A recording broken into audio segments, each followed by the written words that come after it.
Assalamualaikum warahmatullahi wabarakatuh. Perkenalkan, nama saya Aditya Dwi Efriani dengan NIM 0701 1382 328165 kelas BL2 Indralaya. Kepada yang terhormat Bapak Arahman Syafebri, SIP MSI selaku dosen pengampu mata kuliah Hukum Administrasi Negara. Baik, di sini saya akan menjelaskan bab 1 mengenai dasar-dasar hukum administrasi negara. Pengertian hukum administrasi negara. Hukum administrasi negara merupakan bagian dari hukum publik, yaitu hukum yang mengatur tindakan pemerintah dan mengatur hubungan antara pemerintah, warga negara, atau hubungan antar organ pemerintah. Hukum administrasi negara memuat keseluruhan peraturan yang berkenaan dengan cara organ pemerintah melaksanakan tugasnya.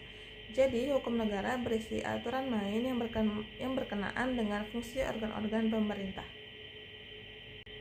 Selanjutnya, mengenai ruang lingkup hukum administrasi negara. Menurut Kusumadi Pujo Sewojo, yang mendasarkan pada Undang-Undang Dasar Nusantara RI, membagi bidang-bidang pokok yang merupakan bagian dari lapangan hukum tata usaha atau hukum administrasi negara dapat disebut sebagai berikut. Yang pertama ada hukum tata pemerintah, paham ketiga, hukum tata keuangan dikurangi dengan hukum pajak, hukum hubungan luar negeri, hukum pertahanan negara dan keamanan umum. Selanjutnya, teori tentang lapangan hukum administrasi negara. Lapangan pekerjaan administrasi negara dapat dilihat dari perkembangan teori-teori itu sebagai berikut. Yang pertama ada teori Eka Praja. Pada abad ke-14 dan abad ke-15, sistem pemerintah pada umumnya negara, khususnya di Eropa, adalah monarki absolut, yaitu seluruh kekuasaan negara berada dalam satu tangan, yaitu raja. Dalam negara monarki absolut ini, administrasi sebagai hukum administrasi negara yang membuat peraturan legislatif dan menjalankan eksekutif serta mempertahankan hukum administrasi negara dalam arti mengawasi yudikatif seluruhnya tertumpu pada raja demi kepentingannya. Yang kedua ada teori Dwi Praja. Dalam dua bidang ini disebut juga Dwi Praja ataupun Dwi Tantra.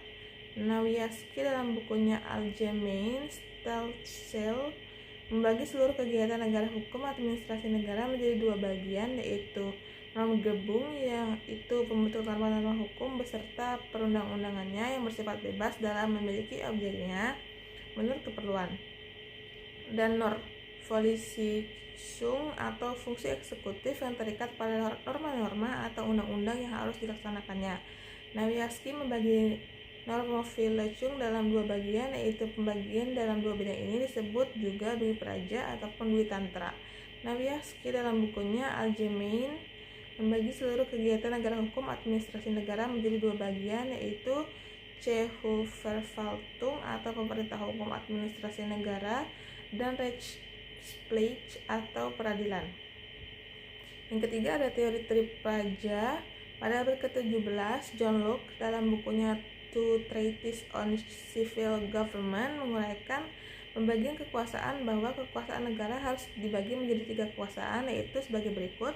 Kekuasaan legislatif yaitu kekuasaan untuk membuat peraturan perundang-undangan, kekuasaan eksekutif yaitu kekuasaan untuk melakukan peraturan perundang-undangan termasuk kekuasaan pengawasan terhadap pelaksanaan peraturan perundangan, yaitu kekuasaan pengadilan yudikatif, dan kekuasaan federatif yaitu kekuasaan yang tidak termasuk kedua kekuasaan tersebut, legislatif dan eksekutif.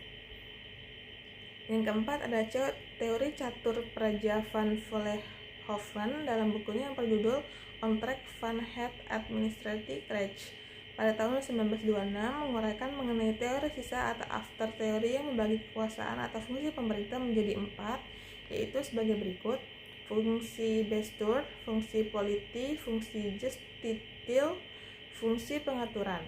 Yang kelima ada teori Pancapraja. Pada tahun 1951, teori Pancapraja dikembangkan oleh J.R. Stellinga dalam bukunya yang berjudul Grondrechten van het Nederlands Administratie. J.R. Stellinga ini menambah satu fungsi lagi pada pemerintah hukum administrasi negara, sehingga fungsi pemerintah hukum administrasi negara tersebut bukan lagi 4 fungsi, melainkan terdiri atas 5 fungsi, yaitu fungsi perundang-undangan, fungsi pemerintah hukum administrasi negara, fungsi kepolisian, fungsi peradilan, dan fungsi kewarganegaraan. Yang terakhir ada teori Satpraja.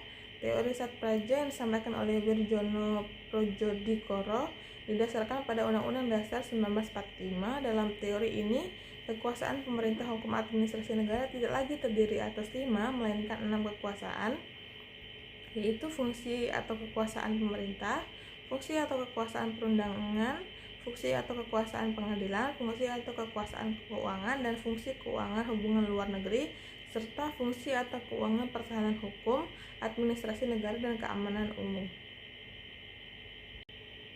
Selanjutnya mengenai perkembangan hukum administrasi negara. Pembinaan dan pengembangan hukum administrasi negara tidak dapat terlepas dari kerangka pengembangan sistem hukum nasional yang terpadu serta sesuai dengan alam kemerdekaan bangsa dan negara Republik Indonesia. Pengembangan pembinaan hukum administrasi negara tidak dapat terlepas dari pembinaan hukum tata negara yang karena merupakan hukum politik tidak terlepas dari Pancasila, Undang-Undang Dasar 1945, dan garis-garis besar haluan negara. Baik, selanjutnya mengenai hubungan hukum tata negara dengan hukum administrasi negara. Di kalangan para sarjana terdapat kesamaan pandangan bahwa antara hukum tata negara dan hukum administrasi negara memiliki keterkaitan yang erat. Van Vollenhoven menyatakan, badan pemerintah tanpa aturan hukum negara akan lumpuh karena badan ini tidak mempunyai wewenang apapun, atau wewenangnya tidak berketentuan. Dan badan pemerintah tanpa hukum administrasi negara akan bebas sepenuhnya karena badan ini dapat menjalankan wewenangnya menurut kehendaknya sendiri. Keterkaitan antara hukum tata negara dan hukum administrasi negara tampak pula dari pendapat J.B.J.M. Tenberge bahwa hukum administrasi negara merupakan perpanjangan dari hukum tata negara atas hukum sekunder dari hukum tata negara. Selanjutnya mengenai fungsi ilmu hukum administrasi negara, yaitu menciptakan pemerintah yang baik, yaitu menciptakan pemerintah yang bersih, adil, dan berwibawa. Pemerintah yang bersih artinya tanpa cacat hukum, tanpa korupsi, kolusi, dan nepotisme, dan menciptakan aparat pemerintah yang baik, yaitu menciptakan aparat pemerintah yang baik secara moral, yakni aparat pemerintah yang mempunyai hal-hal berikut, yakni keyakinan diri tentang hal-hal yang baik dilakukan dan hal-hal yang tidak baik untuk tidak dilakukan, kemampuan untuk mengawasi diri tanpa harus pengawasan dari luar, serta mempunyai disiplin diri, menaati dan mematuhi peraturan perundang-undangan tanpa paksaan dari luar. Selanjutnya mengenai fungsi hukum administrasi negara atau HAN, yaitu menjamin kepastian hukum, menjamin keadilan hukum. Hukum administrasi negara berfungsi ganda. Baik, selanjutnya mengenai kedudukan hukum administrasi negara dalam ilmu hukum. Sesudah abad ke-19, sistematik ilmu pengetahuan hukum, khususnya dalam bidang hukum publik, mengalami perubahan hukum administrasi negara sebagai berikut. Hukum administrasi negara yang awalnya menjadi bagian dari hukum tata negara berubah menjadi ilmu pengetahuan hukum yang berdiri sendiri, terlepas dari hukum tata negara, sehingga hukum publik tersebut kemudian tersedia atas bagian-bagian sebagai berikut: hukum tata negara atau HTN, hukum administrasi negara atau HAN, dan hukum pidana, merupakan bidang-bidang ilmu pengetahuan hukum yang berdiri sendiri. Sedangkan hukum privat masih tetap terdiri atas hukum perdata dan hukum dagang. Selanjutnya mengenai asas-asas hukum administrasi negara. Asas dalam istilah asing disebut Beginn-Shall yang berasal dari kata begin, artinya permulaan atau awal. Jadi asas itu adalah mengawali atau yang menjadi permulaan sesuatu. Dengan demikian, yang dimaksud dengan asas adalah permulaan sesuatu kebenaran yang menjadi pokok dasar tujuan berpikir, berpendapat, dan sebagainya. Menurut Komisi De Monsi, asas-asas hukum administrasi negara harus dipergunakan oleh instansi administrasi tingkat banding. Adapun asas-asas yang ditemukan komisi itu seluruhnya ada 13, yaitu asas kepastian hukum, asas keseimbangan, asas kesamaan dalam mengambil keputusan paf-igreh, asas bertindak cermat, asas motivasi untuk keputusan pangreh, asas jangan mencampur adukan, asas permainan yang layak, asas keadilan atau kewajaran, asas menanggapi penghargaan yang wajar, asas meniadakan akibat suatu keputusan yang batal, asas perlindungan atas pandangan cara hidup, asas kebijaksanaan, asas penyelenggaraan keputusan. Baik, itu saja yang dapat saya sampaikan. Lebih dan kurangnya saya minta maaf. Wassalamualaikum warahmatullahi wabarakatuh.